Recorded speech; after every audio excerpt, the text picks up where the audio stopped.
Alright, how's it going? Welcome to High Score. I'm Paz, and today we're looking at Titanfall 2, the highly anticipated sequel of 2014's, you guessed it, Titanfall. Now I know what you're thinking, hey Paz, why haven't you covered the first game? We'll get to that in a second, alright? Following on from the success of the first game, Respawn didn't really change much in terms of gameplay. They added to, rather than change or replace certain aspects of the core mechanics, but while the first game was received well, most of the complaints the original had were for its lack of a single player narrative, akin to the likes of the Call of Duty franchise, which Respawn's CEO Vince Zampella actually helped create back in the day. The first game did have a campaign, but it was basically multiplayer matches with the occasional cinematic and a couple of character interactions, but it wasn't enough to keep you engaged in the story. Players would be too busy trying to win the matches instead of focusing on the narrative. 2 years later, however, Respawn decided to double down on the narrative experience and give players a solid 6 to 8 hour long campaign, which is a sweet spot for these type of games if you ask me. It's full of fun, quirky, dramatic moments and is a solid sequel following on from the original. But I should probably stop waffling and get scoring this titan of a video game. See what I did there? Titanfall. The game begins aboard the... Wait a minute. Holy shit, it's McCallum! We get to meet our first buddy of the game, none other than the legend himself, Captain Lastimosa. You turn into the Master Chief for a brief second before entering the Pilot's Gauntlet. Fancy name for a tutorial, but it's a pretty cool level, I'm not gonna lie. There's floating rocks, fucking gravity's going in reverse, it's pretty lit. Captain Lastimosa gets a little dramatic at this point, probably because the Gauntlet is based off his home planet of Harmony, which is weird because the planet still exists, and is unharmed at this point. Maybe he just misses his mummy. Aww. This is what we're fighting for, Cooper. A world that's not metal and smoke. After you come out of VR, Major Anderson swings by for some bad dialogue. Lastimosa. Anderson? You son of a bitch, see you down there. Sounds like it belongs in Team America. Lastimosa. Anderson? You son of a bitch, see you down there. America! Fuck yeah! Lastimosa gives a terrible pep talk. We're gonna see a new planet today. Maybe even die on it. Hoorah, I guess. And that's it for the prologue. See you down there, Rifleman. Good luck. We get quite a cool title card sequence for the game. It's eerie and ominous as Cooper's pod drops from the Macallan. You can even hear the maydays from the poor soldiers still aboard. We are going down. Repeat, we are going down. Mark that move on. I'm seeing a ton of anti-orbital defenses. After crash landing and getting some morphine from your pod's AI, you shoot your way through some stalkers and so Jesus Christ, what the f... An enemy Titan almost crushes poor Cooper, but look who survived the crash. It's BT! The lads, the boys! He helps you into some bushes and gives you even more drugs. My god, Cooper is high as a kite right now. Lastimosa jumps back into BT and they decide to kick ass until unfortunately, they get overwhelmed.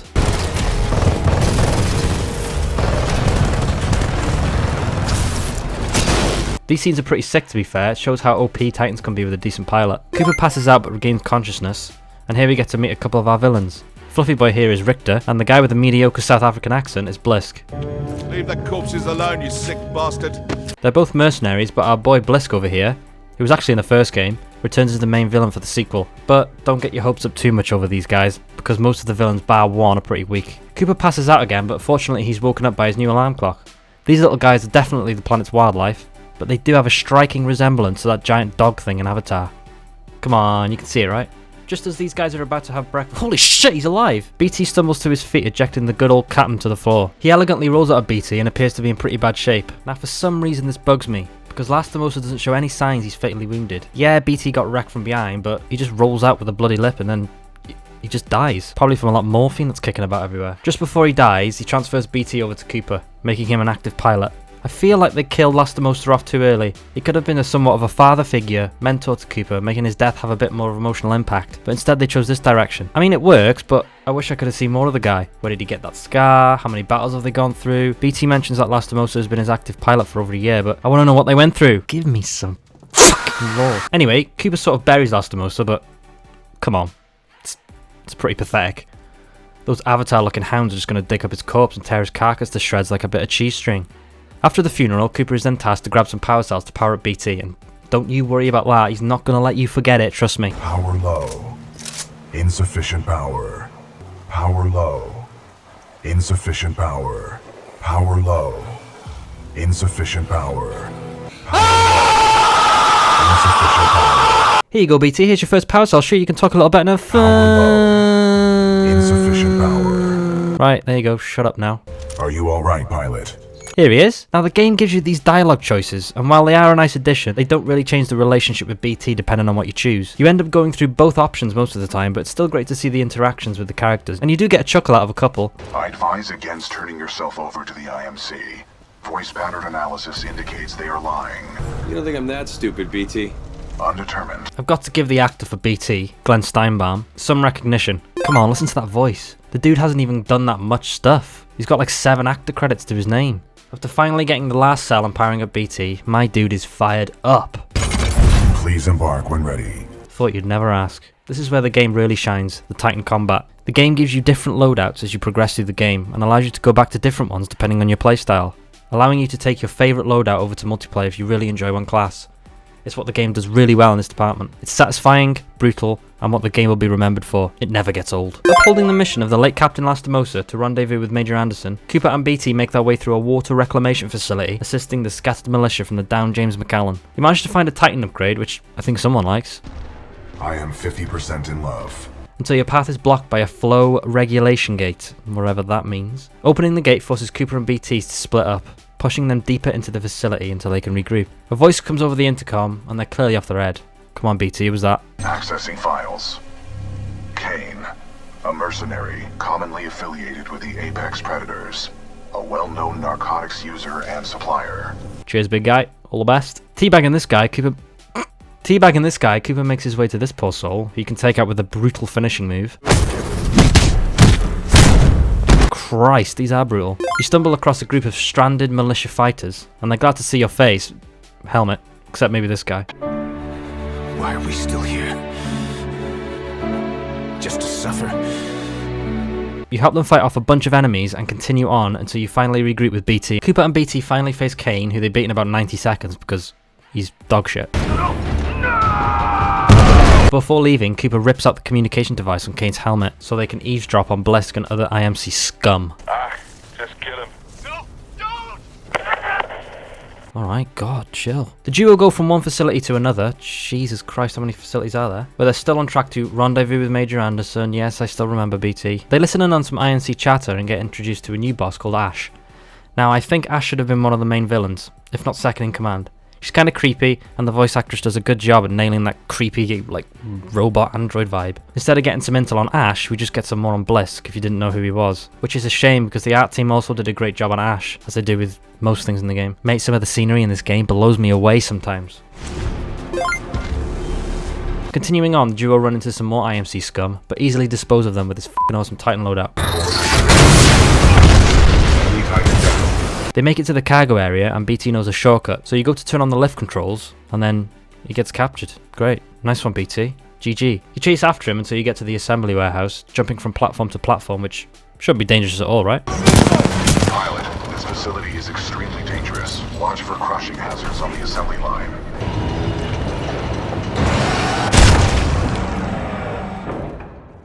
When you're playing through this level, you're thinking, what the hell is going on here? Well, that was my thought anyway. And it turns out they're building virtual arenas where the IMC can run simulated battles with live captured militia soldiers. Pretty effed up, right? The arena is pretty cool, and you also get some buddies to help you defeat the IMC, but they're no match for Ash and her Reapers. You escape the dome and BT manages to free himself, but the facility starts to collapse. Cooper runs his way over the domes, reuniting with BT on the way. Finally, the pair reach Ash and... Oh god. Oh Jesus.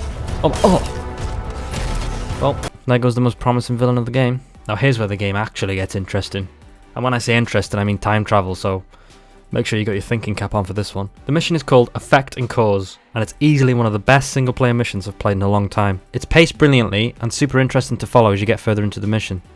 Cooper and BT arrive at Major Anderson's coordinates. BT separates from Cooper to allow him to investigate the facility on foot. As you sprint through, weird events start happening.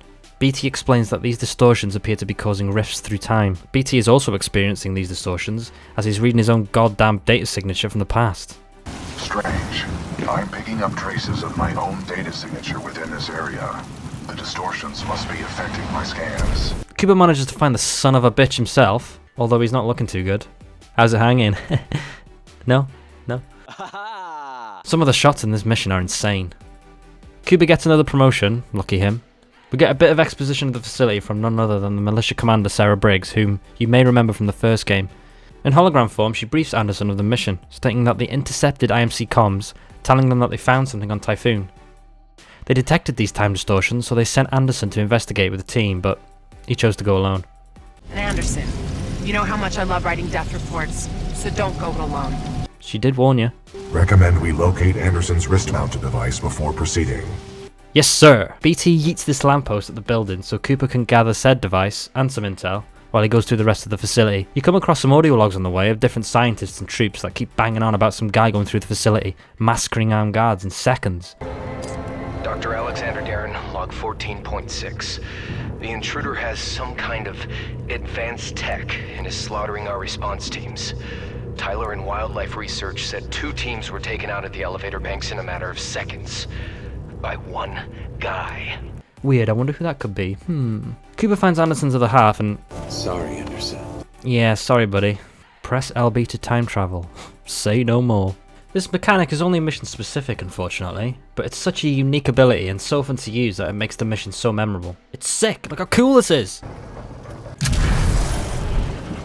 Just spotted him heading towards Wildlife Research. Get the rest of the eggheads evacuated and set up a choke point. Additional laser net. Continuing on, Cooper finds a data fragment from Anderson's helmet. The IMC found something alright. It can fold space and time. Well shit, that's not good, bro. A second data fragment is found, and turns out the IMC have unearthed an ancient alien power source, which the IMC have named the Ark. At this point their intentions are unknown, but they're testing the shit out of it, which probably explains all that time distortion nonsense we're experiencing. Even the scientists aren't on board with this, but bad guys be bad guys. Marder thinks it's worth it. Well, I'm going on record. This is a bad idea. Cooper manages to find the Ark, and BT mentions that if Cooper can somehow grab the Ark's energy signature, then the militia fleet can find its location in the present day. En route, Cooper finds Anderson's final recording and it's not good news.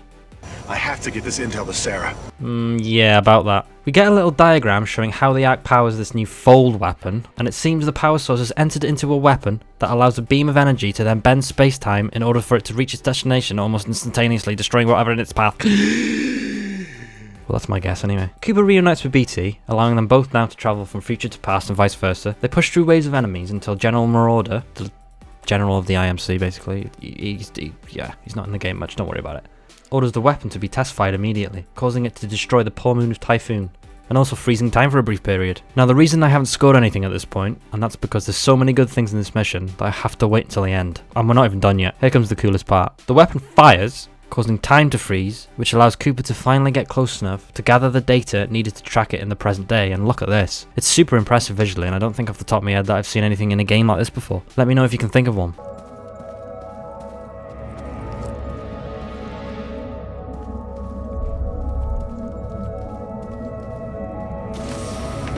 Cooper makes his way to the source, navigating his way through the frozen explosions, and manages to get up close and scan the thing, finally acquiring the damn data they need. There's a flash of white and...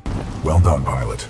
Scan complete. Here he is? Turns out the IMC are ready to use this weapon on the militia planet of Harmony. Ooh.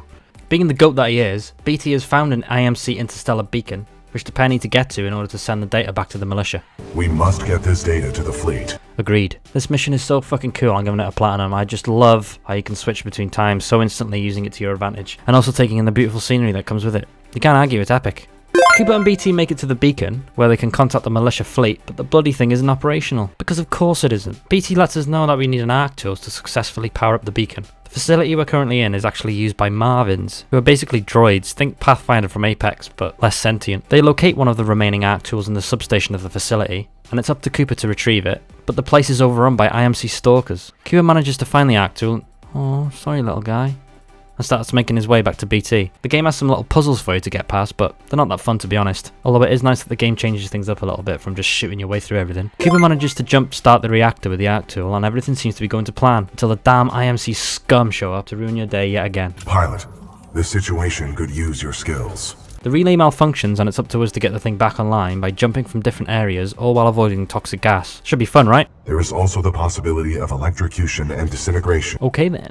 BT has to throw you to the first area. Well, I say he has to. I don't think poor Cooper gets a choice in this. I think I'm going to need some new underpants. Me too. Bliss comes over the radio and orders the fluffy boy himself, Richter, to end you once and for all. I don't know if it's just me, but he sounds exactly like Arnold Schwarzenegger. All security units, this is Richter. Get to the beacon now.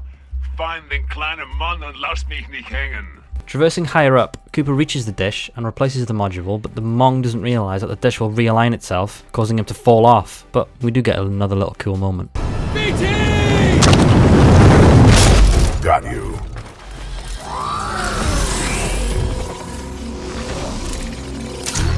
The two are making their way back when they're intercepted by the fluffy boy himself, Richter. He puts up a good fight, but obviously isn't good enough to stop you. That means there's only two bad guys left. Shock, oh no, what are we gonna do? The crew managed to send their message and none other than the OG herself, Commander Briggs, picks up the phone. She arrives and we get a little reunion. Then she instantly tries to pair BT with another pilot. Understood. We'll get you transferred to a fully qualified pilot. Don't fuck with these two, they know what they're doing. She caves and allows them to carry on, but they're interrupted when they find out where the signal is for the Ark. After the pretty spectacular previous mission, this one was a lot less impactful. Nothing really happened, to be honest. It was like a filler episode in your favourite TV show. But I did appreciate the little puzzles that were thrown in to mix it up a little bit. But let's be honest, nothing's going to beat the old time jump mechanic. The boys meet up with the rest of the militia fleet and assault an IMC airbase right in the heart of the planet Typhoon. We get a pretty spectacular sequence. Once again, bravo Respawn, you know how to make awesome action set pieces. We actually get a decent pep talk from Briggs. Take note, Captain Lastimosa. Oh no, wait your fucking day, bro. Your mission is to capture the Ark before it can leave the airbase. Marauder Corps, weapons hot! Stand by for Titanfall! The militia assault the wall with the giant cannons on it, but I just want to stop and give a shout out to this little guy here. Come on, kid. Get him on, get him! I hope he made it, because this part of the game is actually the only part where I struggled the most. Let's just ignore the fact I just ran headfirst into the giant cannons. I died a lot and your fucking AI Titans don't do shit. I kept getting wrecked over and over. Despite the fact you need a bit of luck for this part, it's pretty fucking epic. So, it gets points from me. The Ark has been detected on an IMC vessel, and the team must urgently reach the ship before it takes off with the goodies. The crew battle through waves of IMC, and I'm not exaggerating, like a proper Titan war breaks out. Unfortunately for the team, they don't make it in time. The bastards are already gearing up to bug out, and apparently they've got another IMC pilot geezer we just now know about. The crew board their ships and take flight to track down the Draconis, and another spectacular mission full of cool set pieces and character moments. The militia fleet starts firing on the poor IMC bastards until Briggs mentions there's a transport ship in the way. It's only here for the next boss reveal, but it just seems a bit random to me, I guess. Shit hits the fan as usual, and the militia fleet get handed some serious casualties from none other than this random f***er.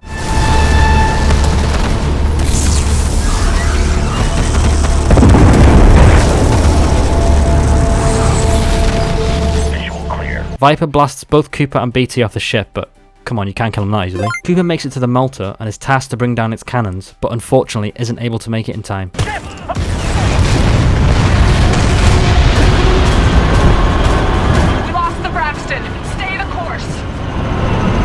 He takes out the remaining cannons, which allows a few friends to join into the action. The 6-4 are a group of elite pilots tasked to help Cooper take out the remaining anti-air cannons on the Malta. We only get them for a brief moment, but they're very much welcome if I don't say so myself. I hope we get more time with these guys if Respawn decides to pull their fingers out and make another sequel, please. The crew wall run off a friggin' ship to get into the main hangar, Jesus, and massacre the entire IMC force occupying it before heading up to the cockpit where the crew has to breach charge the windows into the front of the ship. They succeed in clearing the room and head up to the controls. Cooper uses his stabby hacker thingy and must steer the ship so it's just behind the Draconis.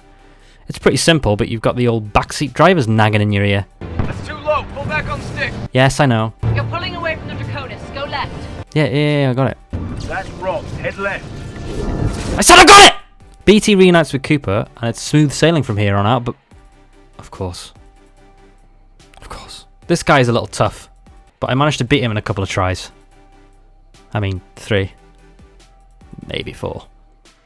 This one doesn't count. We'll press for transfer. Cooper, ready for fastball. Cooper gets ready to board the Ark via another fastball, but yeah. Oh shit! Cooper lets out a horrendous scream. Defo a few cracked ribs there, and we get to witness a pretty intense battle.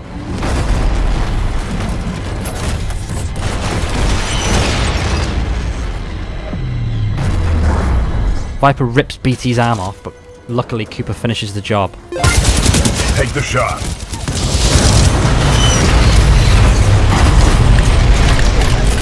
With the Draconis on its way out, they make their way to the Ark inside the ship. Watch out! There's a Titan! Look at these cowards bailing. Yeah, you better run. The Ark is sat in its containment device, so BT he just right hooks it. Right hooks to get inside. He plops Cooper inside so he can push it into BT's cockpit. And now they got to get the fuck out of there. Unfortunately, this ship isn't going to last that long, so poor BT shields Cooper from the blasting. I will not lose another pilot. Ooh, that's a little too sentient for me. The ship crashes and the pair are then captured by Blisk and his goons, with BT in pretty bad shape, missing both of his legs. Marder appears in hologram form and assures Blisk that when the mission is complete, he'll get his payment. But it looks like Blisk is losing his patience a little. Just have my money ready. I'll get you your precious cargo, you useless nav. Blisk tries to get BT to open his chassis, but obviously that's not going to work. Go on. Tell your Titan to open up. About what? His feelings?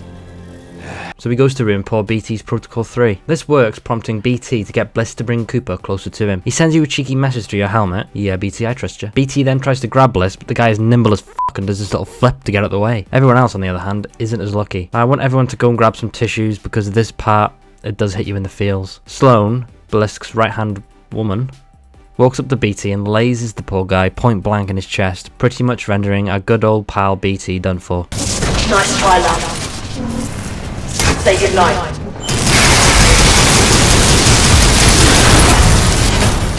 Alright, get the Ark out of here! She takes the Ark and disappears into the smoke. In one final breath, BT rips off his head and gives it Cooper, telling him he's the only one that can finish the mission. BT's head consists of his data core, a hacker knife thingy, and the most OP pistol I've ever seen in a video game. You tack knife your way through the facility, ripping through waves of enemies using the good old god pistol. Look how broken this thing is. Wish you could have given me this sooner, BT.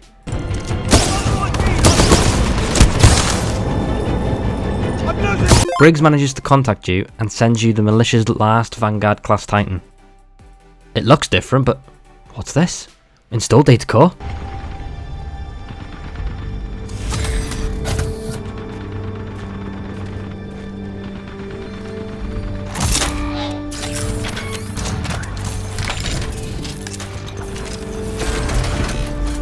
Hello, Jack. Just like that, the main man is back. He pulls out a massive Gatling gun to allow you to enter the cockpit, and we're going to need that thing for what's about to come next. Cooper and BT storm one out of the 20 facilities in the game, mowing down Titan after Titan after Titan. Seriously, this loadout is OP. The whole damn militia fleet are here to cover your ass as you push further into the facility. Marder orders the weapon to be activated, but he doesn't sound too worried that the entire militia fleet are here to stop him. This is General Marder. The mercenaries have delivered the Ark. Prep the fold weapon. The pair reach the weapon, and of course Wingus and Dingus are there protecting it, with Blisk obviously bugging out to let Sloane try and finish you off. You have a good standoff with her, but she ultimately fails, eating her words as she dies. Will not be destroyed by some pitiful excuse. Briggs urges the pair to get the Ark out of the full weapon, so BT tries to rip the thing open, but the damn thing backblasts, causing it to overload BT's systems. With BT unable to move, Blisk arrives, but not trying to kill you, because he wants to get paid for that shit, but to sort of offer respect for how far you've come. He also mugs Marder off. Yeah, you earned this, eh? Listen, that Vanguard class Titan is still in there. Not my problem, Marder. Should have put it in my contract. I've got other people with money to see. BT manages to get his power back online, telling Cooper that a throw is the only option. Should be easy enough, we've done plenty of them. The player climb into the cannon and prepare for one last run. Don't worry, BT. I'm not going anywhere. Copy that, pilot. And just like that, BT sacrifices himself. Protocol 3. Protect the pilot. BT, what are you doing? Trust me. BT! It's a sad moment, especially that last line. Trust me. The plan works, the Ark is destroyed, and it's literally going to implode, so Cooper needs to get the fuck out of there. Briggs swoops in and sends Cooper the coordinates for the ship, but there's all kinds of debris flying everywhere. And of course you have to jump across everything because when in doubt, just jump for it. Cooper, jump for it! Got a visual! Gotcha! Come on, pilot! Parker, get us out of here! Hang on!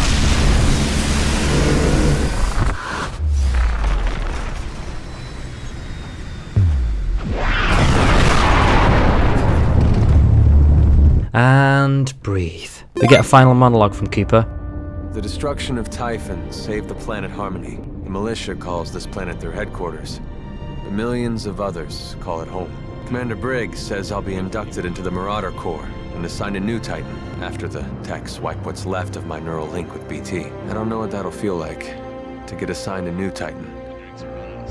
I kinda like the old one. Great job on Titanfall, to all of you. This is Pilot Jack Cooper, signing off. And that's it. That's how the game ends. Titanfall 2 was a fantastic experience, full of fast-paced gameplay, emotional storytelling, and beautiful art design. I'm going to give it some bonus points for its art design and gameplay, as for me, those were the standouts that I think were consistent throughout the game. It was released back in 2016 to critical acclaim. Unfortunately, it was buried under other gaming giants, such as the Call of Duty franchise, so not many people picked it up at launch. Nonetheless, I recommend you play this game for yourself, support the developer, and I have no doubts the franchise will return in the future. Thanks for watching, and GG for Titanfall becoming the first game scored on the channel.